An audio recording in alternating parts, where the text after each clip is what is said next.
Clave. Estamos con el panel, ya se encuentra con nosotros Roberto Fantuzzi, Tomás Giorgi, Francisco Galli.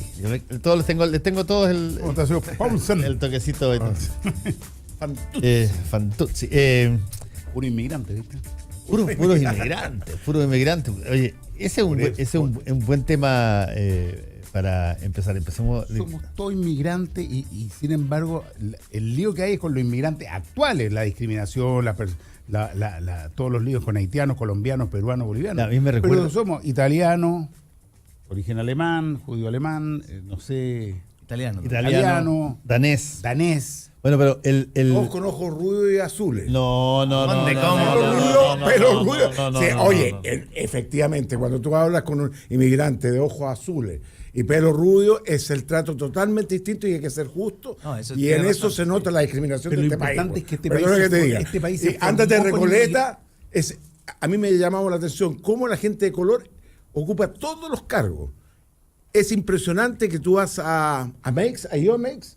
Por cierto, hacía años que no iba. Yo compraba los regalos de Pascua para los cabros chicos de Mex. Pero oye, miles y miles de personas de color y con unas bolsas grandes que se ponen en la calle. Entonces, se está generando un mundo distinto que hay que enfrentarlo. Bueno, pero ese es un punto que yo no sé si es que en esta elección está reflejado fuera del miedo, porque la inmigración cuando se percibe, cuando no se percibe, cuando es esporádica, cuando es flujo, y antes de que sea una cosa estructural, siempre se considera algo así como folclórico, típico. Hoy me encontré con un negrito o una negrita en la calle, mire qué bonita. Y cuando está lleno de inmigrantes, uno parte y dice, oye, perdón, pero ¿y por qué tanto? ¿Y por qué están aquí? ¿Y a quién afectan?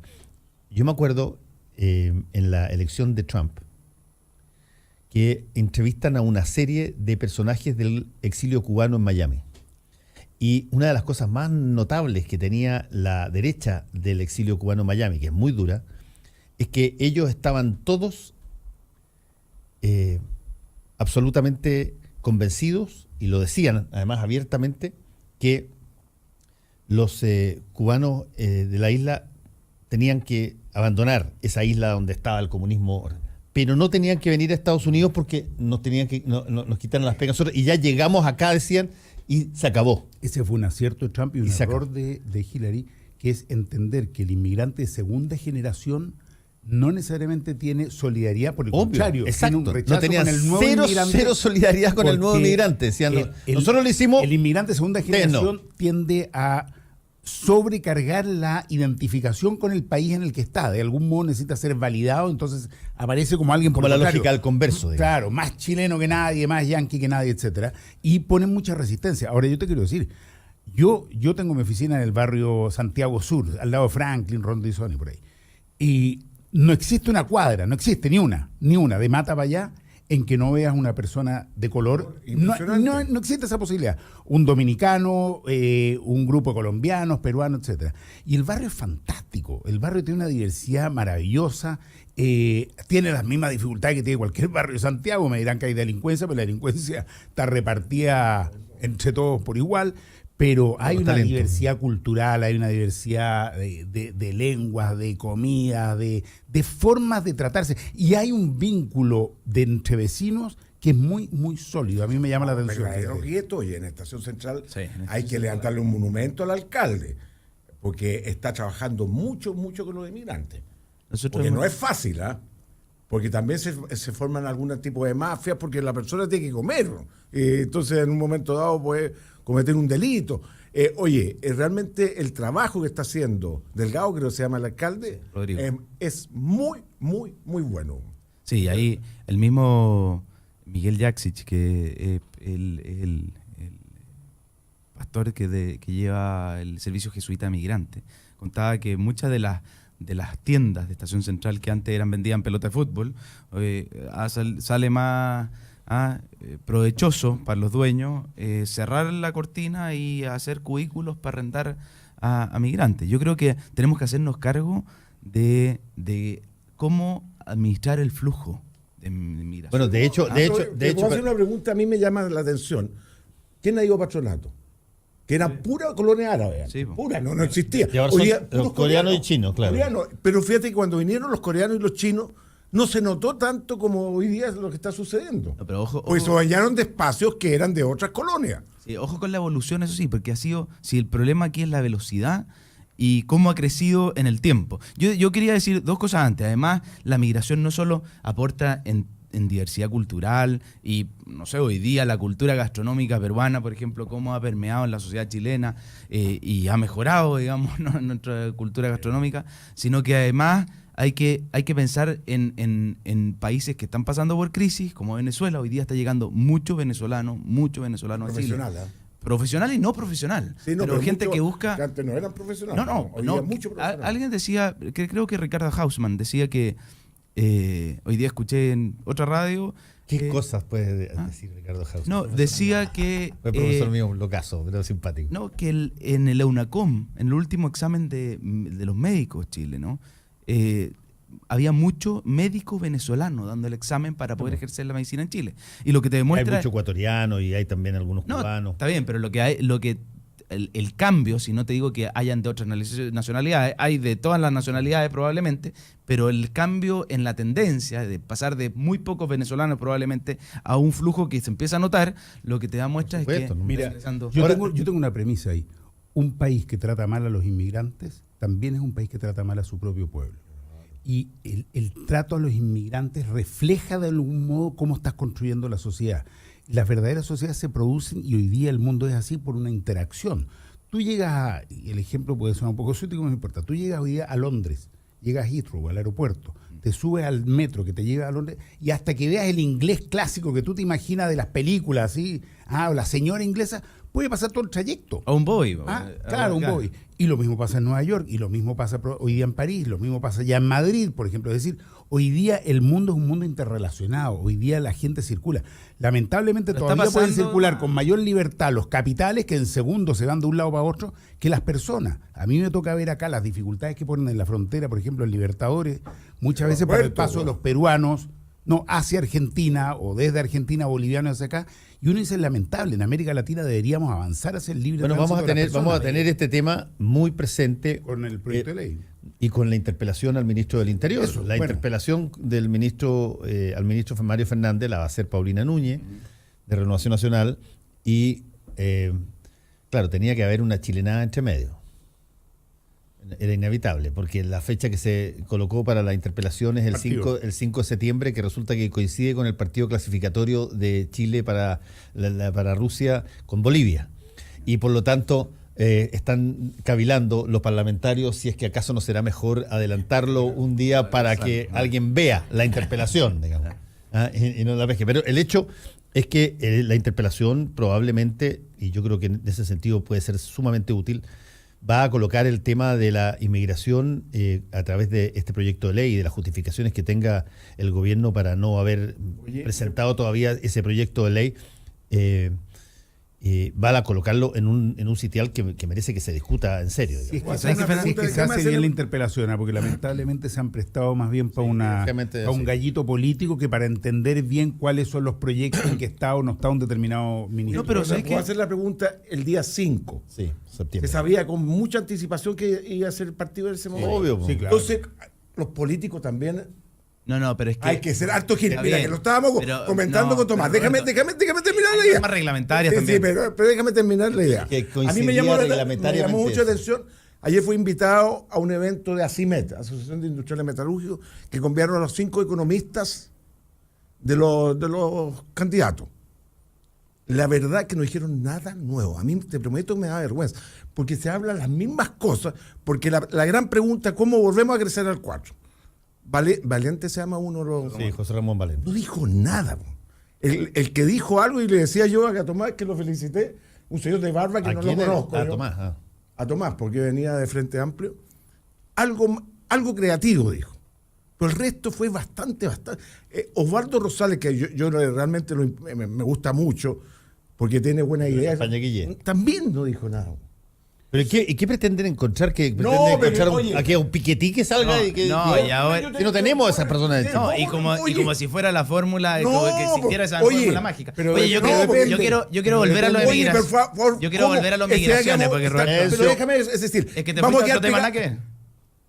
Ah, sí, no, fue un tema. Pero nos quedamos pegados en el pasado, entonces. Vamos a seguir con el mismo sistema, Yo no creo en las balas de plata, creo que eso nos lleva No, a pero proyectos no, pero bien. hay que ser creativo. Siempre, Bueno, oye, si no habría Yo propongo innovación. un tema para discutir que seguramente tenemos distintas miradas, que el gran proyecto de la reforma AFP. de la AFP, No donde cuando espérate. uno plantea algo diferente, te lo descalifican rápidamente. Cuando nosotros planteamos que se requiere un sistema público, solidario, de reparto, en que la gente tenga garantizadas buenas pensiones, es decir, la mentalidad de mantener ciertos esquemas, ciertas miradas conservadoras, Tomás, está muy instalada. Mira, qué bueno para que no dejemos pasar el tema de la migración y qué bueno que lo dijiste así.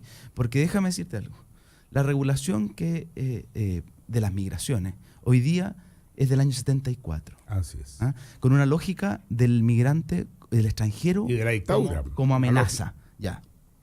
¿Cuál fue el único gobierno en democracia que estuvo dispuesto a hacer una propuesta en el Congreso Estamos comerciales. para... No, pero es que no, porque es que ahí voy a ir... Parece bien, dale, voy dale a ir, nomás. voy a ir a la interpelación, porque tú Sí, dices, no, dale. es que las interpelaciones son un show. Yo te digo todo lo contrario. Yo creo que la Paulina Núñez fue muy seria en esto, porque no le dijo al ministro del Interior, lo vamos a interpelar por seguridad, por el terrorismo, por no sé qué. No, le dijo, lo vamos a interpelar por un tema. Y queremos que el país hable de un tema que para nosotros es muy relevante, como es cómo estamos tratando a los migrantes. ¿Y por qué este gobierno, teniendo un proyecto en el Congreso presentado por el gobierno anterior, que por supuesto podía ser perfectible y que estaba sujeto a las indicaciones de todos los parlamentarios, donde el actual gobierno tiene iniciativa y tiene mayoría en el Congreso? ¿Por qué el actual gobierno no fue capaz de hacer una propuesta alternativa al país en materia de migraciones? Resulta que hasta renunció la persona que estaba a cargo de las migraciones en el gobierno. Entonces, cuando tú llegas y decís mucho discurso y que las interpelaciones se transforman en un show o que tenemos que hacernos cargo de los migrantes, pero resulta que cuando tenemos que transformar las palabras en hechos, nos falta mucho. Y tiene mucho que ver con lo que decís tú. Yo te diría, costó mucho llegar a acuerdo para presentar ese proyecto al Congreso dentro del gobierno. Mucho trabajo. Empezamos el 2011 y se terminó presentando a principios del 2013. Yo coincido. Pero ¿qué pasa? Se presentó, se aprobó en la primera comisión en gobierno, en la Cámara, y resulta que ese proyecto duerme tal cual. No se ha movido nada. Presa a compromisos del subsecretario Alewi, de los distintos ministros del Interior del actual gobierno y de la presidenta. Ese proyecto... Por eso va a estar interesante Mira, la interpelación. Yo coincido contigo que que el gobierno ha estado al debe completamente en la presentación del proyecto, no me cabe ninguna duda, y creo que todos coincidimos, y ha sido parte de todo el entrampamiento en que ha estado el gobierno. Creo además que es muy bueno que los ministros vayan permanentemente al Congreso a rendir cuentas y a explicar en qué están y en qué no están, qué ha fallado, qué Y por han eso digo que avanzado. fue seria la Paulina cuando le dice, Pero- vamos a hablar sobre esto. Yo no lo traigo aquí para hacer un A espectáculo. lo que voy es que vamos a hablar estaba sobre haciendo esto. una reflexión general. En términos generales, las interpelaciones durante los últimos años se han convertido más en un show y en un gallito entre coaliciones políticas, más que en el sentido que deben tener realmente, que es que el ministro vaya y efectivamente rinda cuenta, explica al país, ¿no es cierto?, en base a las preguntas que se le hacen, qué es lo que pasa con determinado proyecto, con determinada situación, que creo que es fundamental, es una parte esencial de la democracia, sobre todo en términos de que la ciudadanía esté adecuadamente informada.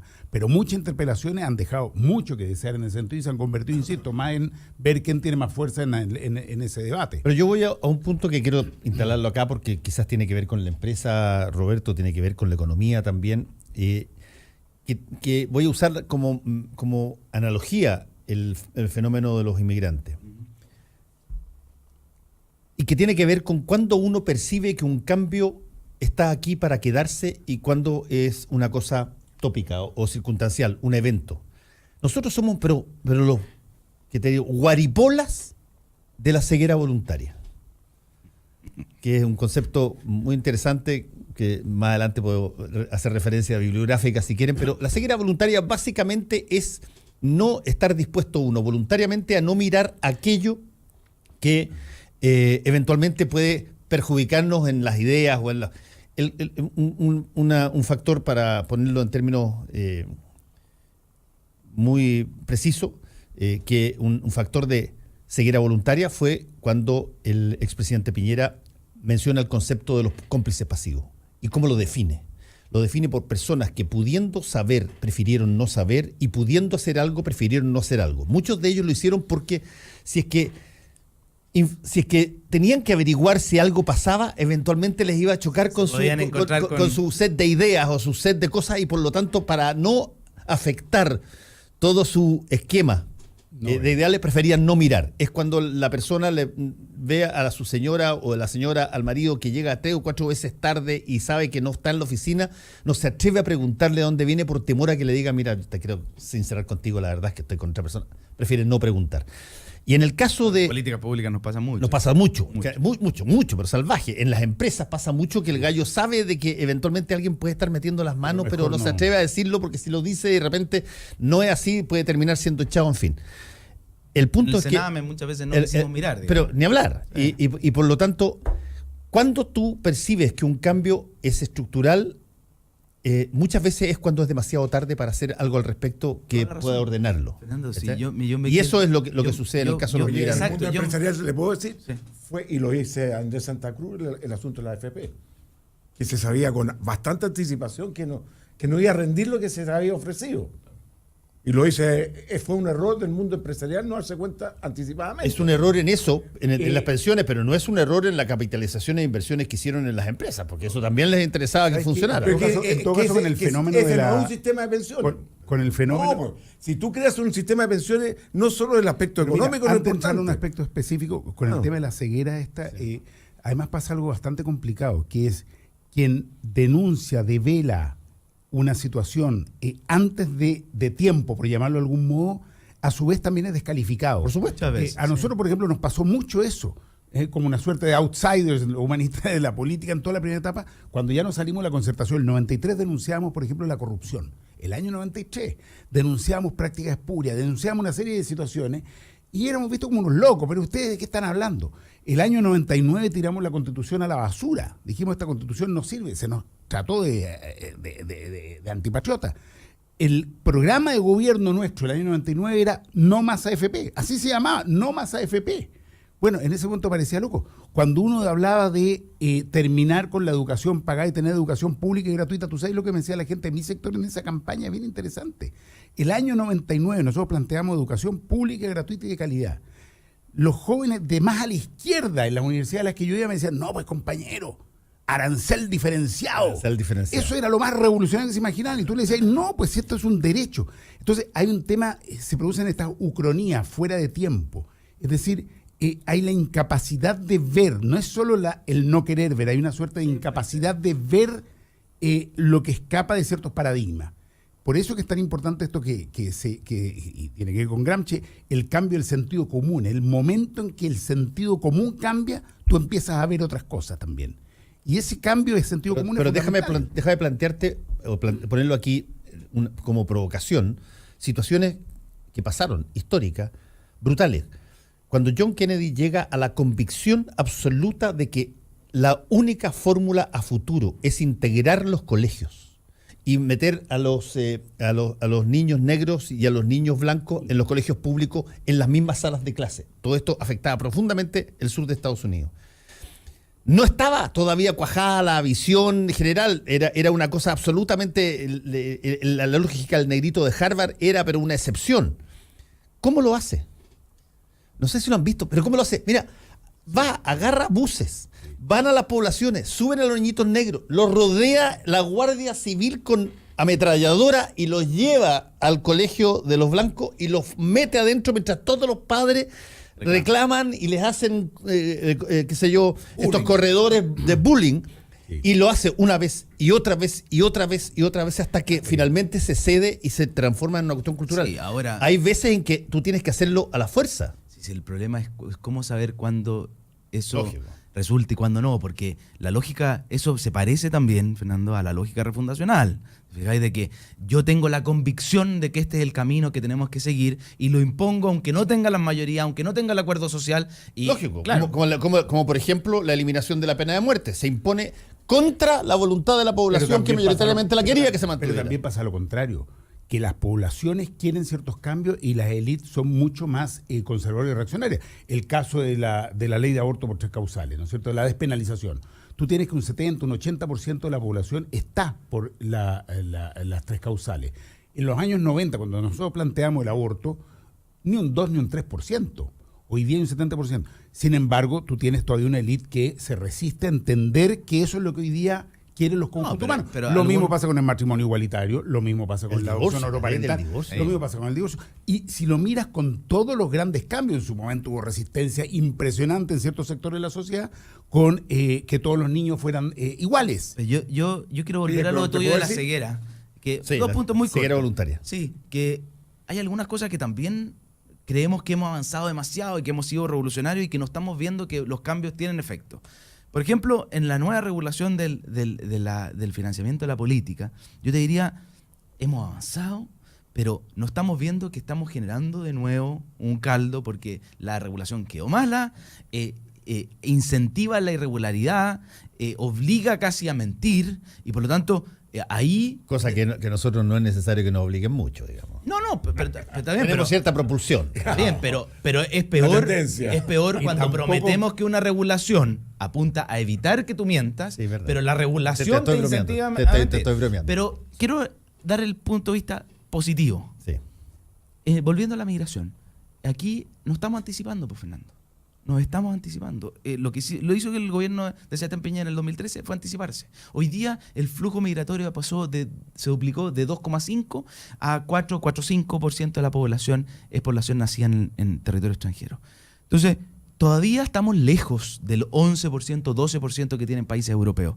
Pero hoy día estamos hablando del tema. Quizás ahí es una muestra de que hay que mirar el vaso medio lleno. Aquí sí estamos negándonos a la ceguera y mirando un problema que nos podemos anticipar hoy día con una buena regulación, enfrentando el asunto, con acuerdo. Creo que aquí no hay grandes diferencias ideológicas y por lo tanto deberíamos avanzar de manera sustantiva en mejor regulación y mejor trato para la población extranjera que se quiere erradicar en Chile. No, por supuesto.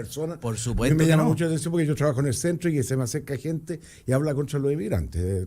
Porque es una amenaza. Pero es como te habla el taxista contra el Uber. Pero es parte del proceso de cambio. Es que ahí hay otra cosa que tú la debes conocer muy bien, Roberto, porque se da mucho en la empresa, que es nosotros tenemos como casi como característica nacional un temor, pero patológico, por lo diferente. Por aquella como cosa. Averso al riesgo. Claro, como casi un averso al riesgo. Diferente. Por eso nos sentimos cómodos cuando nos juntamos con personas que son del mismo barrio, de la misma universidad, del mismo colegio, del mismo club, y buscamos achoclonarnos entre iguales. Porque la diferencia salvo cuando vamos de viaje. Cuando vamos de viaje, no tienes ni un problema, te paseas por París, te paseas por Londres, hablas con los negros. Lo mismo. Te da lo mismo. Pero fíjate que lo que tú dices, Fernando... Incluso ahí se mira lo diferente con ojo de turista y con ojo de tomarle fotos. Voy a estar aquí. Lo que dijo Fernando es lo que pasó ayer. Si de verdad los 5 economistas no dijeron nada nuevo para modificar la estructura actual. Y todos critican que tenemos que volver a crecer al 4, pero ¿cómo? Volvemos en un ratito con el panel. Conéctate a la web y sigue el debate por Twitter en @Radio La Clave. Ya vuelve Combinación Clave, solo por la 92.9. Hora Clave. 10 de la mañana, en punto. 92.9.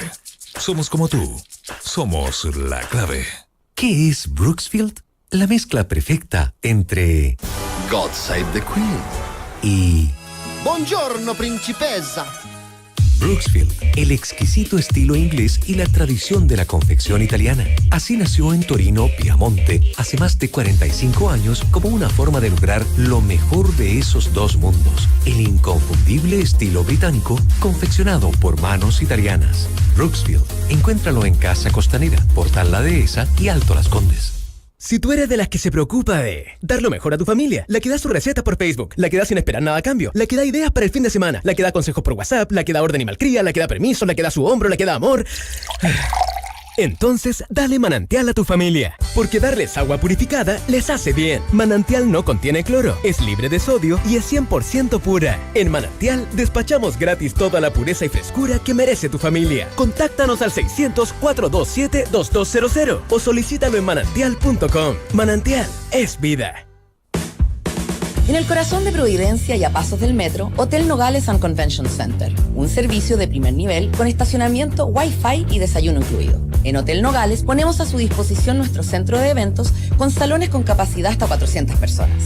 Reserve su estadía en hotelnogales.cl o a nuestro teléfono 223-356958. Hotelnogales.cl. Lo hacemos simple para usted. Ya estamos de vuelta con Combinación Clave por la 92.9. Usa el hashtag Combinación Clave y sé parte del panel.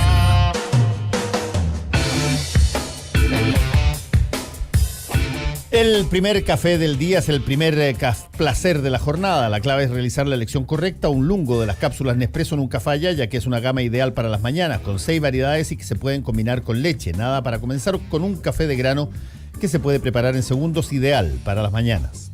El exquisito corte inglés y la tradición de la confección italiana, eso es Brooksfield. Encuéntrelo en Casa Costanera, Portal La Dehesa y Alto Las Condes. Fin de semana especial en Sheraton Santiago. Los fines de semana dese un gran gusto y aproveche el paquete especial de fin de semana para descansar, disfrutar y reponer energías por solo 89,000 pesos por persona, IVA incluido. El paquete especial incluye trago de bienvenida, desayuno, late checkout. Fin de semana especial en Sheraton Santiago. ¿Sabía que cada vez que prefiere reutilizar 2 botellas retornables de 2 litros se está reduciendo su huella de carbono en el equivalente a 2 días de absorción de CO2 de un árbol? Por eso los envases retornables, además de ser convenientes, son amigables con el planeta. Elija retornables y juntos ayudemos a cuidar el medio ambiente. Es un mensaje de Coca-Cola de Chile. Eres parte del panel. Eres Combinación Clave. Ya, Roberto Fantuzzi andaba con muchas ganas de discutir y tocar el tema de la reforma de pensiones que se acaba de introducir por parte del gobierno. Va a ir el ministro Valdés a Tolerancia Cero el domingo. Me imagino que ese va a ser un grueso de las preguntas que le vamos a hacer. Así es que, Roberto Fantuzzi, ¿qué le gustó, qué no le gustó? No, a mí, oye, cualquiera modificación ya te lo leíste, es positiva. Pero yo sigo insistiendo en un punto que yo lo considero clave, que no es un sistema de pensiones, solamente es a dónde se ponen los recursos y a dónde se crean más con el objeto de crear mejor pensiones. Pero un sistema de pensiones también debe ser humanizado. ¿En qué sentido? Por ejemplo, en el caso de Perú le da la posibilidad de comprar la casa a la persona. Hay distintas cosas, ¿verdad? Por ejemplo, un enfermo terminal, ¿para qué quiere seguir con los recursos si lo que requiere la plata ahora para atender su problema de salud? Que la pueda retirar. La pueda retirar. Me llama mucho atención, yo no sé si ustedes han estado en hogares de ancianos. Hay muchos hogares de ancianos que si hubiera estado Francisco hubiera dicho, los hogares de ancianos del 1% es distinto a los hogares de ancianos, el resto hubiera saltado al tiro. ¿Estáis bichineando o qué? Estoy bichineando, y es verdad que a mí me llama la atención, oye. Le llega publicidad. Oye, qué efectivo. Oye, ¿ustedes conocen los hogares de menores? Son el Sheraton comparado con los hogares de los ancianos. Piñera parece que los conoce, porque... Bueno, por el chiste. Pero no, oye, que yo lo hablo en serio. Un sistema de pensiones tiene que considerar otras variables, no solo el aspecto de cuánto va a recibir al final. Hay que humanizar el sistema.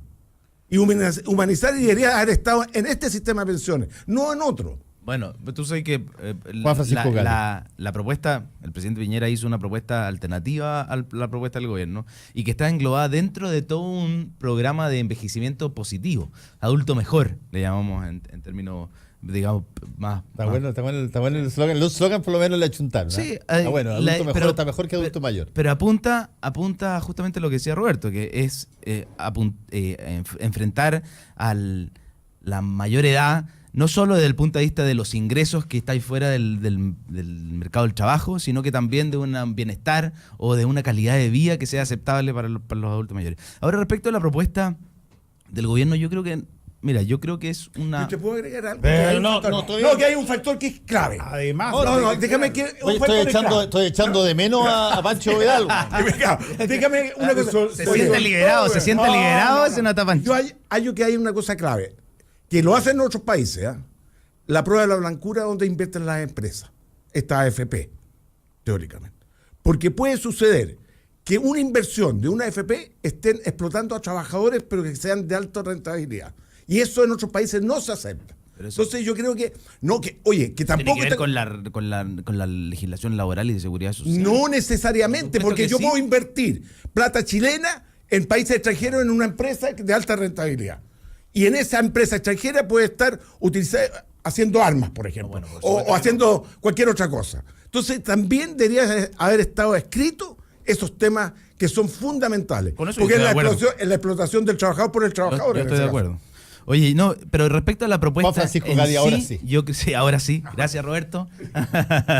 Oye, no, voy a sacar el número al tiro para que Roberto me deje después. Yo creo que la propuesta ya más o menos se conocía, ¿no? Hay muy poca novedad en lo que anunció ayer la presidenta. Esto es algo que el gobierno, lamentablemente, de nuevo ocupa un poquito político electoralmente. Esta era algo que no fue parte del programa original, pero se sabía hace mucho tiempo y los términos también se conocían y se ingresa al proyecto con extrema urgencia en los últimos 6 meses de gobierno. Entonces, la verdad es que ahí parte con una dosis de responsabilidad, de improvisación que es lamentable. En segundo lugar, el aumento de cotización del 5%, que yo creo que estamos todos de acuerdo en que hay que aumentar las cotizaciones porque esa es la única forma de mejorar las pensiones en el largo plazo. Pero lo que sí es que aquí tiene 2 efectos muy perniciosos. Uno, el factor solidario, lo que implica, especialmente en el primer periodo, es que todo el aumento de remuneraciones, de salario de los trabajadores, no va a sus pensiones, sino que va a este aporte solidario y por lo tanto constituye un impuesto al trabajo. Hoy día, cuando vemos que el desempleo está subiendo, ya estamos en un 7% de desempleo, un 8% de desempleo en la región metropolitana, imponerle un impuesto al trabajo que no va a significar ningún beneficio para la pensión de ese trabajador, es complicado. Yo tengo, Juan Francisco, un problema que se lo he planteado a varias personas hoy día, que se lo pongo aquí arriba del panel. Cuando las posiciones adoptan situaciones de, llámalo así, conceptos o frames absolutos, pasan cosas como la siguiente. Yo entiendo esta fuerza por señalar que el ahorro es tuyo, es del trabajador, es de la persona. Ok, me convencieron, el ahorro es mío. ¿Por qué la decisión de quién me lo invierte y cómo me lo invierte no es mía también? ¿Por qué sí, por supuesto. ¿Por qué tiene que ser una FP la que la haga si yo lo quiero sacar y quiero que me lo administre un banco extranjero? No, pero es que quizás volvamos a lo más básico. ¿Por qué justifica un sistema de ahorro forzoso? O sea, al final, eso es lo que es. O sea, aquí no hay... Lo que justifica eso es que se necesitaba capitalizar empresas cuando no había capital. No, porque independiente del sistema, ojo, aquí estoy hablando, ¿qué justifica un sistema, ya sea de reparto de capitalización individual? Pero ¿qué justifica que el Estado te obligue a ahorrar? Parte de tu sueldo obligatoriamente va a un ahorro que va a financiar tu pensión. Tú podrías decir, desde el liberalismo más absoluto, tú podrías decir, bueno, yo veré qué hago con mi plata, y si cuando viejo no tengo plata, bueno, es problema mío. No me protejan de mí mismo. Exacto, no me protejan de mi irresponsabilidad. Bueno, la lógica aquí... De la lógica para el cinturón de seguridad, por ejemplo. Exactamente. La lógica aquí del sistema de ahorro forzoso es que el Estado prevé que en tu vejez, si no tienes, el Estado, la sociedad, no te puede abandonar. Y por lo tanto, va a ser un costo. Vas a tener que tener un mínimo de financiamiento. Y esa lógica tiene, uno, la pensión básica solidaria, es decir, nadie puede no tener una pensión aunque no haya generado ingreso. Y en segundo lugar, y ahí está la parte solidaria, pero financiado con cargo a impuestos generales. Y en segundo lugar, que te obliguen a que si tú recibes remuneración, que esa remuneración la ahorres para cuando tú seas viejo. Es un tema de responsabilidad intergeneracional. A ver, pero porque esa carga... Convengamos que el sistema actual de pensiones es un desastre. Fue prometido hace 30 años como la panacea, como la solución, que todo el mundo iba a duplicar o triplicar las pensiones que tenía, cosa que no sucedió. Hoy día nos vuelven a prometer el mismo tipo de cosas con este 5% adicional y ya sabemos que es este sistema de pensiones el que no responde a las expectativas y las necesidades de la gente. Primera cuestión. Segunda cuestión que me parece fundamental entender.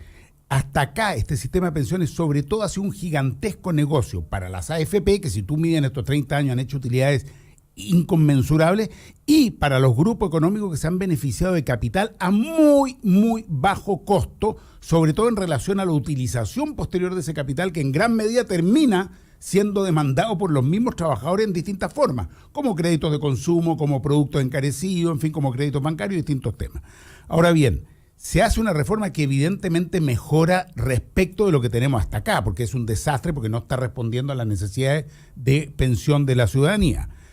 Pero no cambia la esencia del sistema, sigue dejándole un negocio jugosísimo a las AFP al mantenerles el 10%, no solo que tienen hasta acá, sino el 10% futuro, porque aquí se ha dicho, las AFP se les va a detener el negocio. Yo he escuchado a alguna gente de la nueva mayoría ayer apoyando las medidas diciendo, se terminó el negocio de la AFP. Falso. Digámosle a la gente las cosas con claridad. El negocio de la AFP ha sido tan jugoso como hasta ahora. Van a administrar este 10%. Por eso que es tan insólito escuchar a los dueños de la AFP, a la Asociación de AFP y a Santa Cruz, rasgando vestidura de lo terrible que se les pone la situación y de la expropiación que esto significa. ¿De qué expropiación estamos hablando? Este es otro punto que hay que tocar. Se dice, esto es expropiarle los recursos a los trabajadores porque no lo van a poder administrar ellos mismos. ¿Y qué administran hoy día? ¿Qué deciden hoy día? Hoy día hay un par de, muchas veces, tipos que no tienen nada que ver con ellos, de multinacionales o de empresas, toman estos fondos, lo administran, pero el dueño de su ahorro, que es el trabajador, es el único caso dentro del sistema neoliberal en que no puede ejercer esa propiedad, porque no puede hacer absolutamente eso yo decía, nada. ¿por qué no hagan el discurso completo? Concretamente, para no terminar, para no quedarnos en cosas distintas. ¿Qué planteamos nosotros? Ojo, no. Hay de la oportunidad, que sea ahora. ¿Qué planteamos nosotros? Yo puedo tener una propiedad, Roberto, un terreno. ¿Qué planteamos nosotros? ¿Por qué me obligan a que sea administrado por un tercero?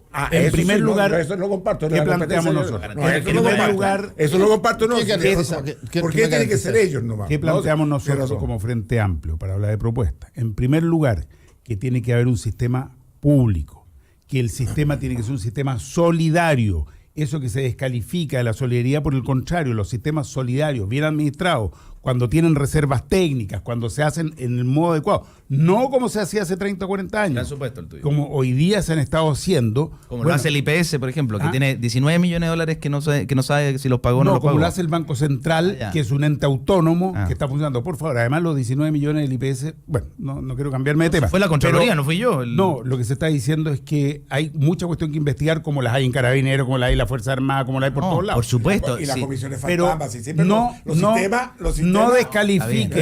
descalifique un sistema de pensiones tan rápidamente. No. Si lo que tú estás diciendo. Tú puedes tener un organismo como el Banco Central, autónomo, que sea el que administre esto. El Banco Central me parece que ha funcionado. ¿Por qué no el IPS? Si administra todas las pensiones que paga el Estado hoy día. Podría ser el IPS. Bueno, ¿el IPS es el que funciona mal? No, el que funciona mal son las AFP.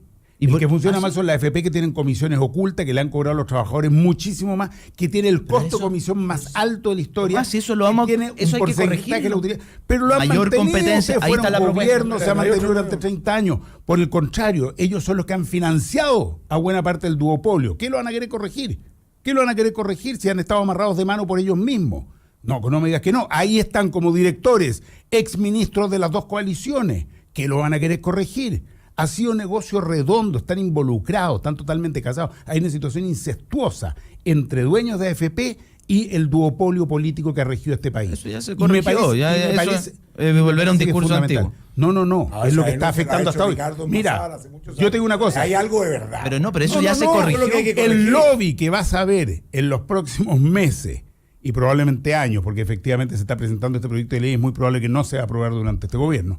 El lobby que tú vas a ver de la industria de las AFP, industria no sé por qué, porque no producen nada, del negocio de las AFP, va a ser salvaje, y vas a empezar a ver a diputados que, sorpresa, plantean un cambio en un artículo. ¿Te puedo hacer una pregunta? porque el sistema de reparto también fracasado en el resto del mundo. O sea que tenemos que buscar un sistema que parte sea de la crisis española es el sistema de la AFP. Hay nuevos sistemas de reparto. Llama micrófono. El fracaso, hay nuevos sistemas de reparto. El fracaso de la AFP es efectivo, pero también hay que reconocer que ese fracaso se ve que el 10% no era suficiente, que la esperanza de vida cambió definitivamente, porque antes a los 60 años estábamos el 90% todos muertos.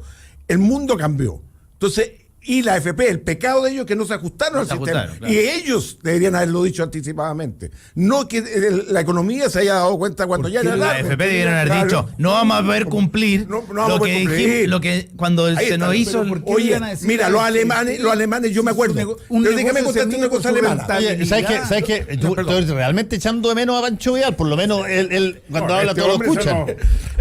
Un negocio más liberado, no nos quedamos callados. Los dueños de un negocio, pero por favor, seamos serios, los dueños de un negocio miden su negocio por la rentabilidad que obtienen. ¿Qué van a estar ellos preocupados de decirle al mercado, a la sociedad? Señores, tengan cuidado que van a recibir menos pensiones. Asumamos que ese empresario también mira su rentabilidad en el largo plazo. Y en el largo plazo, lo lógico era decir, mire, ¿sabe qué? El producto que cuando nos invitaron a ser parte de este negocio, dijeron que íbamos a poder entregar, no lo vamos a poder entregar porque cambiaron las circunstancias. Yo creo que hay una responsabilidad, y ahí concuerdo contigo, con Roberto, hay una responsabilidad. Pero, de nuevo, quizás aquí algo hay de la ceguera selectiva de Fernando. O sea, aquí nadie quiso ver que resulta que pasamos de 60 años a 80 años de expectativa de vida y nadie quiso mirar que vamos a tener que financiar 20 años más de vida con las mismas plata. Y entonces, la lógica, hay que mantener una lógica que es muy básica.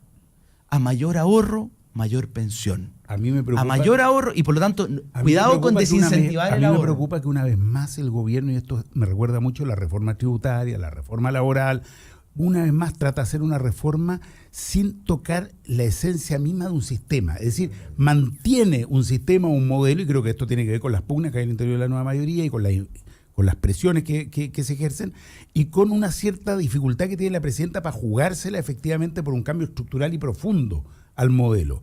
Lo que se ha hecho acá es incorporar un elemento de solidaridad, un 2, un 3 puntos, incorporar un elemento de administración estatal, pero mantener el negocio de la AFP que ha sido tan nefasto durante todos estos años. Nosotros creemos que era la oportunidad y que la presidenta contaba con el apoyo ciudadano para hacerlo, para ponerle fecha de término al sistema AFP que ha resultado un fracaso y que como todo sistema está bien, tuvo derecho a ser probado, a existir, pero ya tiene 30 o más años. Y en la práctica, con todo ese tiempo, tú ya tienes los datos necesarios para saber si no es un sistema que me permite, yo quiero introducir otra variable psicológica, así como la ceguera voluntaria, que es la disonancia cognitiva. La disonancia cognitiva es básicamente cómo uno administra dos situaciones contradictorias en un mismo momento. Por ejemplo, yo considero que fumar es malo, pero fumo. Y uno tiene que darse alguna justificación para ese tipo de cosas. Pasa que las AFP, como ocurre también en el mundo bancario, y lo acaba de hacer mi tío, a quien yo le tengo bastante estimación y me ama mucho más, Francisco Silva, dueño del Banco Security, tiene un problema de disonancia cognitiva. Él ideológicamente piensa que todo se está cayendo, pero cuando recoge las utilidades de su banco, da la sensación de que está en Luxemburgo. Y tú tienes con las AFP una situación similar. Tú dices, mira, no puedo cumplir con la misión de pagar pensiones dignas y la cuestión, y desde ese punto de vista hay que hacer un montón de cosas, pero en el negocio que tiene que ver con el negocio de las AFP, la cosa está extraordinaria, bollante. No, porque está bien, pero yo te entonces, ¿cómo administro esas dos realidades? Sí, es que eso al final, el interés propio de continuar con una maquinita que no falla desde el punto de vista propio, y sin embargo sí falla con respecto a lo que tengo que hacer con los demás.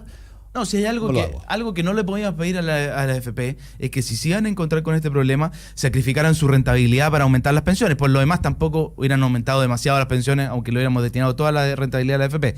Pero y por lo tanto ahí la crítica no es que la AFP hubiera hecho más, sino que ellos eran los actores, los que tenían mejor información de lo que estaba pasando. Y por lo tanto ellos debieron haber levantado el punto. Ellos debieron haber sido lobistas. ¿Quiénes son? Las AFP a favor del cambio. ¿Pero por qué?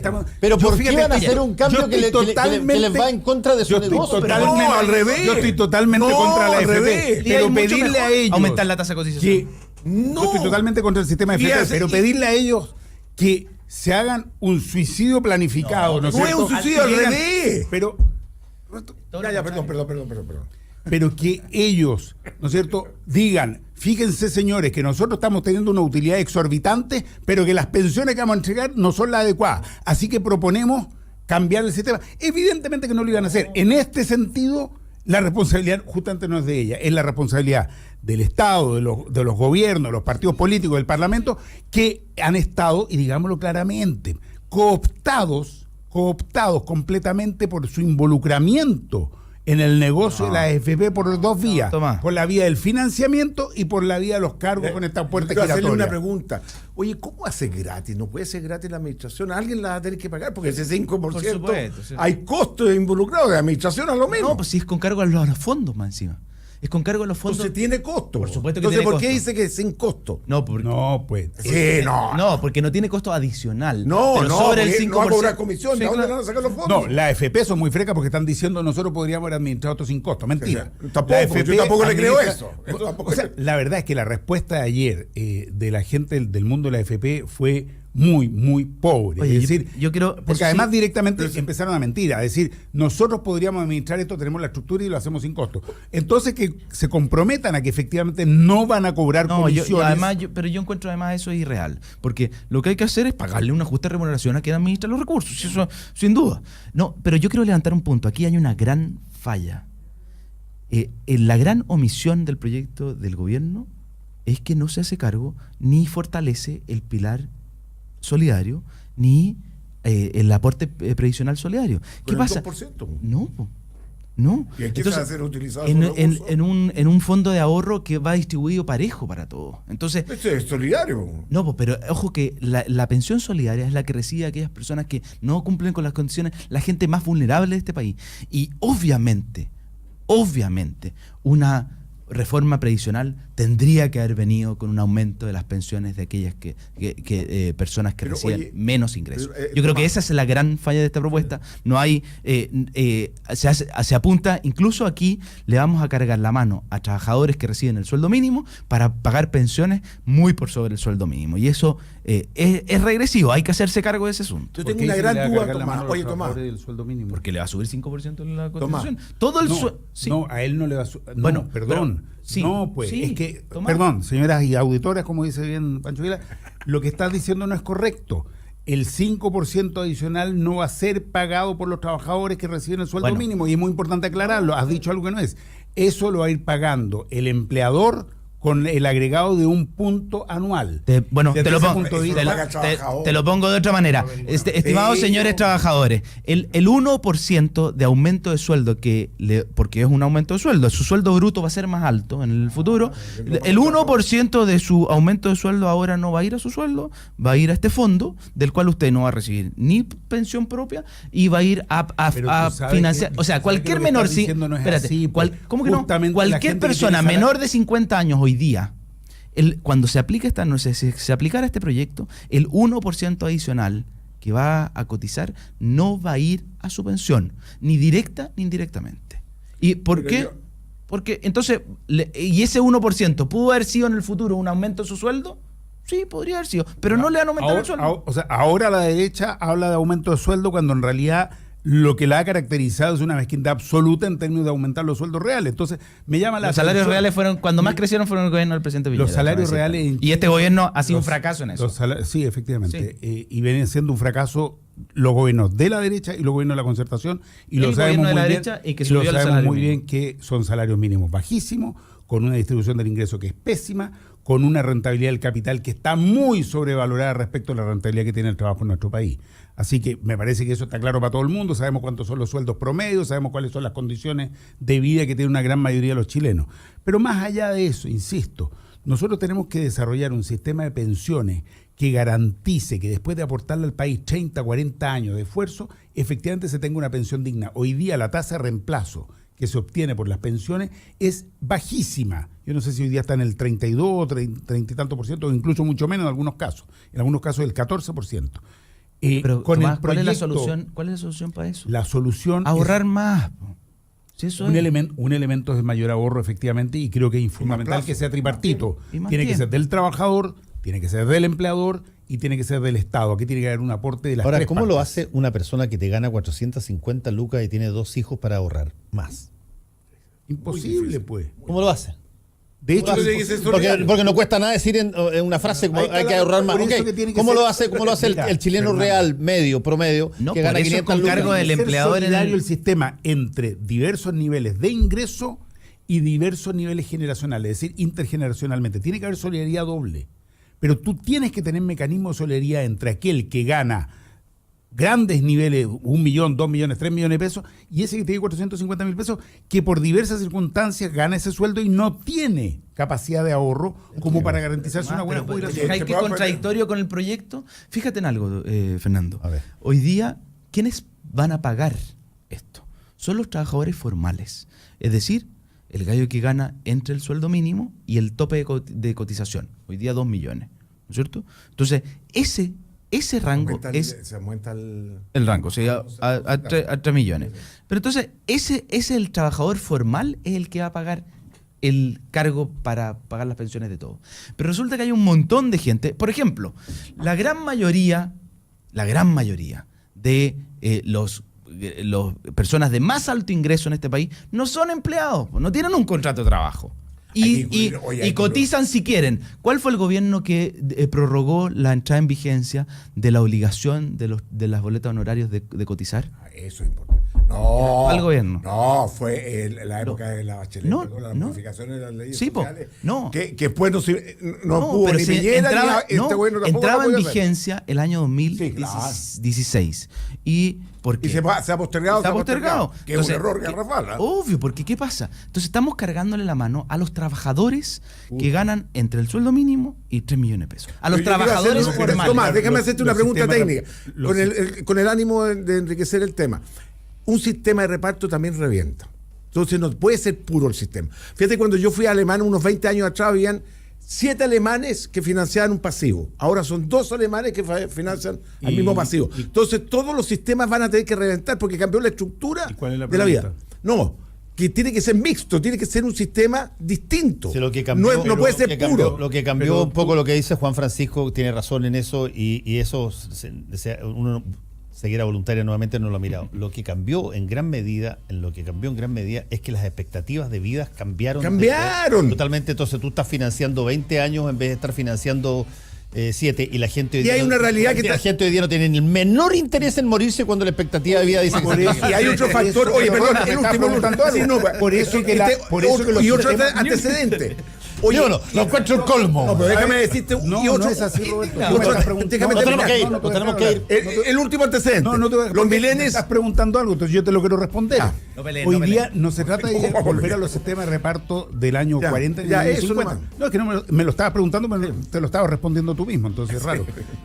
Hay sistemas de reparto parciales, hay sistemas como el uruguayo, hay sistemas como el del norte europeo, que tienen parte de reparto mixto, ¿no es cierto? Son sistemas mixtos, parte de ahorro, es etcétera. Mixto, Tomás. Hoy pagamos día, pensiones básicas con cargo de impuestos generales. De hecho, tanto que se descalifica el sistema de reparto y hoy día es mixto en Chile. Mixto. Lo que nosotros decimos que hay que profundizar en ese sistema solidario mixto público que garantice mejores pensiones. O sea, y este sistema cosa que la AFP no lo hace. Le damos la despedida a Roberto Fantuzzi, te puedes ir al canal. Reemplacé a Francisco. A Juan Francisco Gali, también el agradecimiento, a Tomás Hirsch y a Pancho Vidal, que siempre aparece como que sea fantasmal, aunque no esté, fantasmalmente. Nos tenemos que acordar de él. Gracias, volvemos. No te separes de la 92.9. Ya regresamos con más opinión y debate en Combinación Clave. Quédate en la clave. Para hacer un buen negocio, necesita ser un gran anfitrión. Para organizar un seminario productivo, debe elegir el lugar correcto. Visite Hotel Los Nogales y compruebe que superaremos sus expectativas. 5 salones de hasta 300 personas con equipos audiovisuales, estacionamiento y Wi-Fi de alta calidad. Cotice en hotelnogales.cl o al 223-35.